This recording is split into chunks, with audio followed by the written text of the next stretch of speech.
3 days ago, I was cleaning out my father's garage when I found it, buried under a torn trash bag, covered in dirt, still sealed with a rubber band.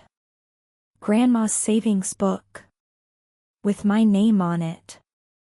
My hands were shaking so hard I had to sit down on the concrete floor right there. She saved for 30 years. 30 years of birthday cards with $5 bills, of skipping new clothes, of living small, all of it quietly building something she wanted me to have. My parents threw it away the week of her funeral.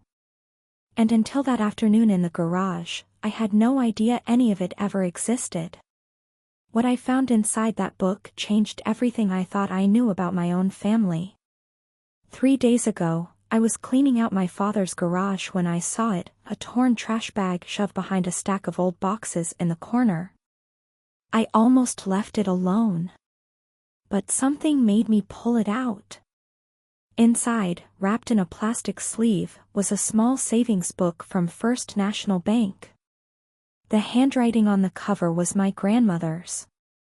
And on the very first page, written in her careful, looping cursive, was my name. I sat down on that cold concrete floor and I didn't move for a long time. I turned every page. 30 years of small deposits.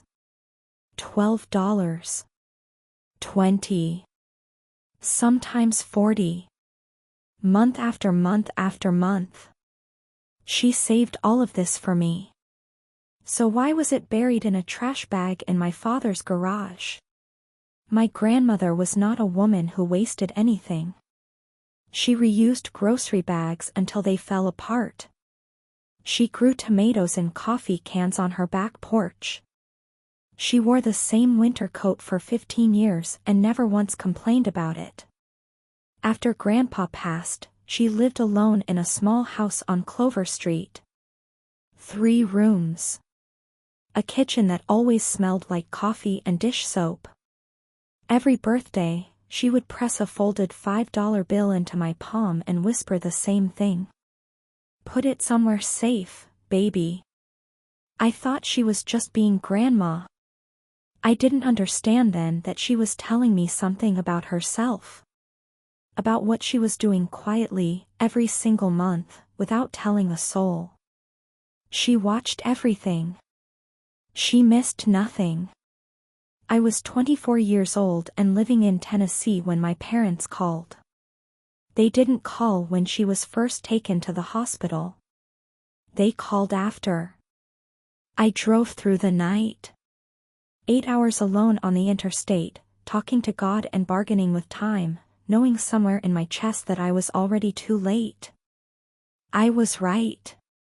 I never got to say goodbye. When I arrived at her house the next morning, my parents were already there.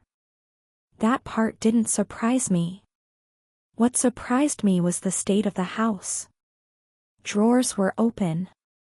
Boxes were stacked by the door. Her closet was half emptied.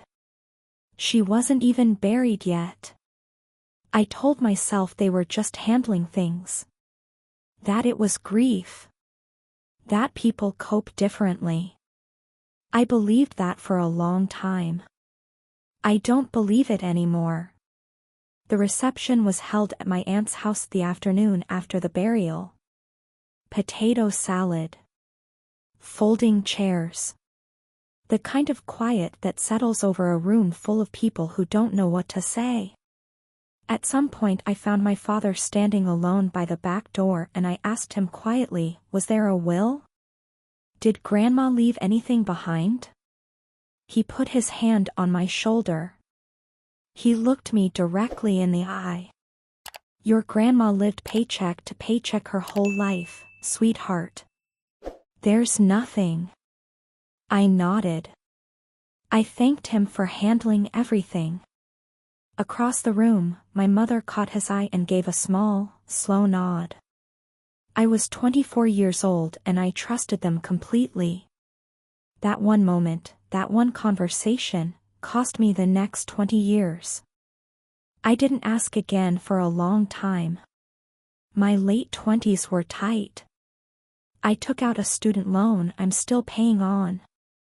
I skipped my own honeymoon because we couldn't afford the time off. I ate a lot of rice and beans the winter my husband was between jobs, and I never once asked my parents for help because I didn't want to be a burden. That was the word I used in my own head. Burden. Around that same time, my parents renovated their kitchen. Took a cruise to the Bahamas. Bought a new truck, cash, my father mentioned more than once. I told myself they had been saving for years. I told myself a lot of things. The truth was sitting in a plastic sleeve in a trash bag in a garage the whole time. And I had no idea. I was still sitting on the garage floor when I turned to the last page. I don't want to say the exact number out loud. What I will say is that it was enough. Enough to have changed things for me.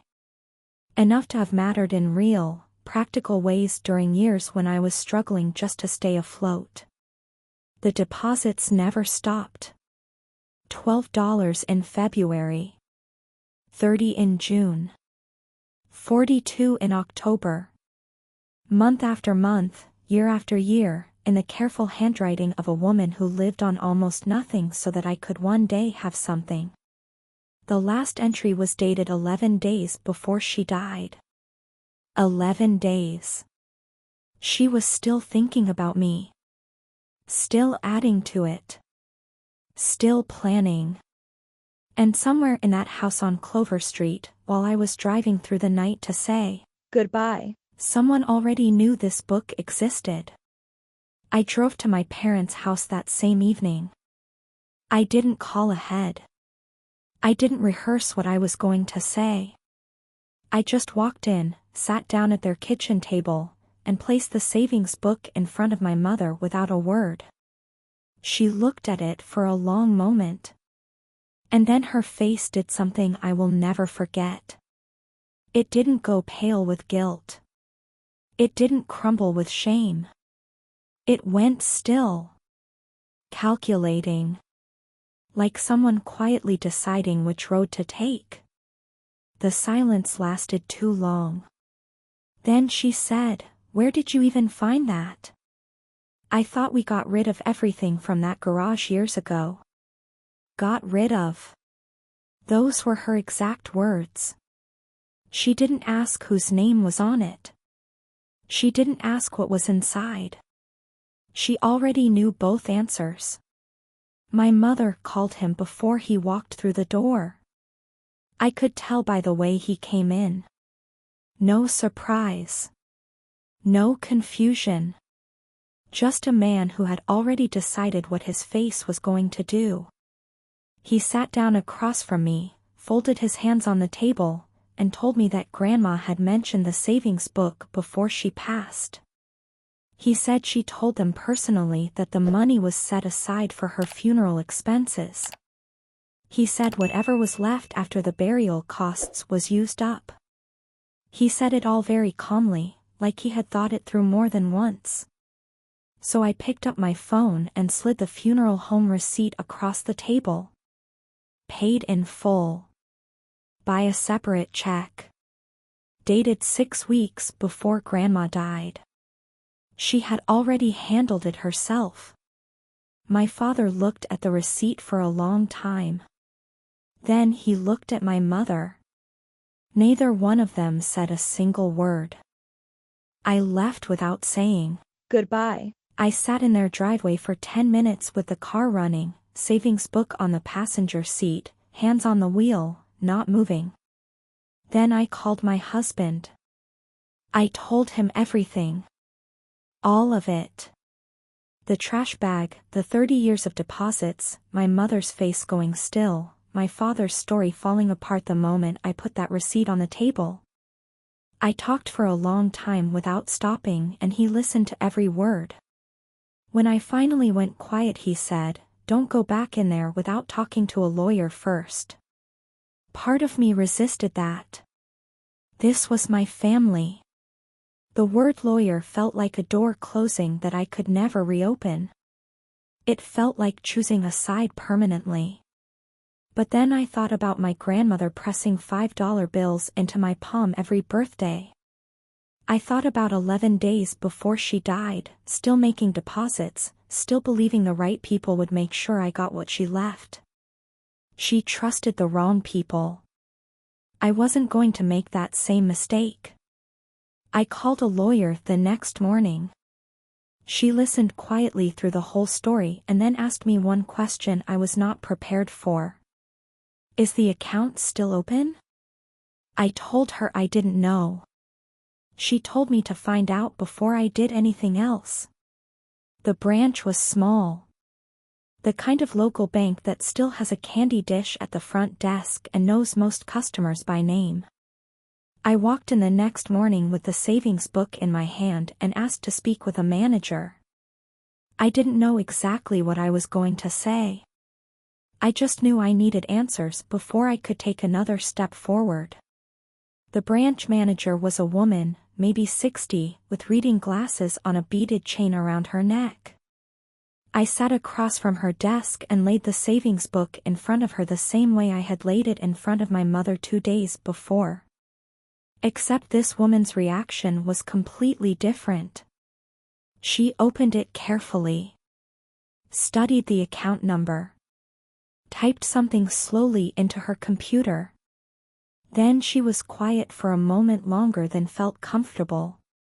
She told me the account had never been officially closed. She explained that when an account goes untouched for a certain number of years, it moves into a dormant status and the funds are transferred to the state as unclaimed property. But unclaimed does not mean gone. With the right documentation, the right proof of identity, the right legal steps, it was potentially still recoverable. She looked at the savings book. She looked at my ID. She looked at me. Would you like to have a seat while I make a phone call? I sat down and I did not breathe normally for the next 20 minutes. I was still in the parking lot outside the bank when my phone rang. My mother. I sat there and watched her name on the screen until it stopped. Then my father called. I let that one go too. By the time I got home there was a voicemail. My mother's voice was soft.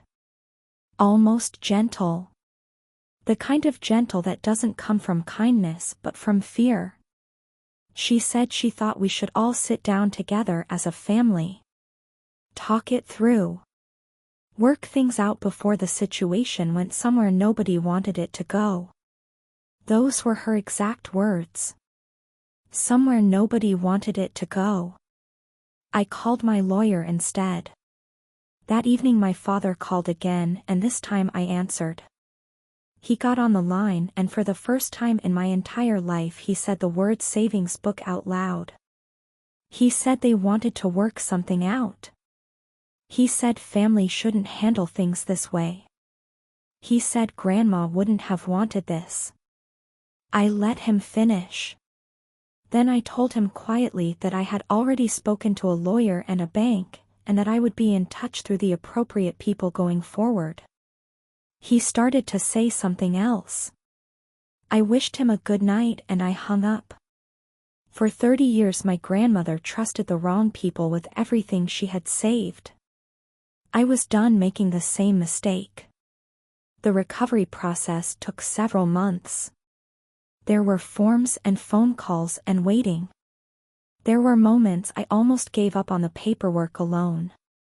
But my lawyer walked me through every step and the day the funds were officially returned to me I sat at my kitchen table and didn't know whether to cry or just breathe. I chose both. I did not take my parents to court. That was a decision I made quietly, on my own, without anyone's input. Not because what they did was acceptable. It wasn't. But because I knew exactly what a court battle would cost me and I had already spent too many years paying for their choices. The night before I finalized everything at the bank I sat alone with the savings book one last time. I read every single entry from the beginning. Every small deposit. Every date. 30 years of my grandmother showing up, month after month, for a girl who had no idea she was being loved that consistently and that quietly. The first thing I did with the money was take the trip she always told me I should take. She brought it up every single time I saw her, and I always said someday. Someday finally came. I think about her differently now. Not with grief, exactly. More with gratitude. She never got to say goodbye to me in person. But she found a way to say it anyway. My grandmother saved for 30 years trusting that love was enough to make things right. If someone in your life ever went out of their way to quietly take care of you, a grandparent, an aunt, a neighbor who didn't have to, tell me about them below. They deserve to be remembered. Subscribe if you want to stay a part of this community, because these stories belong to all of us.